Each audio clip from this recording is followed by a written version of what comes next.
महात्मा बुद्ध बौद्ध धर्म के प्रचार के लिए कई द्वीपों में गए, दूर दूर तक गए थे।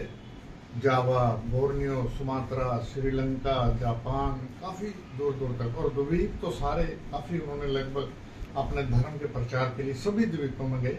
एक बार एक गांव के बाहर डेरा जमा रखा था महात्मा बुद्ध ने, और गांव के कुछ लोग आए, उन्होंने माथा टेका और बोले जी महात्मा जी आप हमारे गांव में आके हमें कुछ बताएं भगवान के बारे में। बोले ठीक है, मैं सुबह आता हूँ।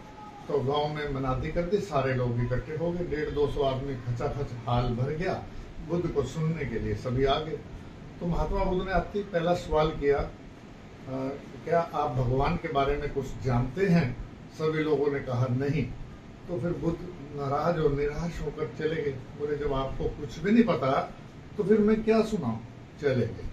गांव के लोगों ने फिर दिमाग लगाया, अगले दिन फिर चले गए और सलाह बना ली कि अब सारे लोग कहेंगे हाँ हमें पता है। बुद्ध को सुबह के लिए फिर आमंत्रित किया। बुद्ध सुबह फिर उसी हॉल में आए, पूछा क्या आपको भगवान के बारे में कुछ पता है?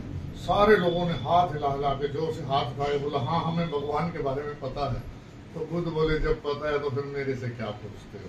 फिर चले गए और फिर गांव के लोगों ने फिर दिमाग लगाया कि अब की बार हम और सिस्टम बनाएंगे। उन्होंने क्या करा, अगले दिन फिर बुद्ध को आमंत्रित किया और जो बीच में एक सेंटर में एक लाइन खींच दी, 100 आदमी एक तरफ हो गए, लगभग 100 आदमी एक तरफ हो गए। तो बुद्ध ने फिर पूछा क्या आपको भगवान के बारे में कुछ पता है? आधे आदमियों ने हाथ हिला लिया, हाँ हमें पता है। और दूसरे वाले आदमी बोले हमें नहीं पता।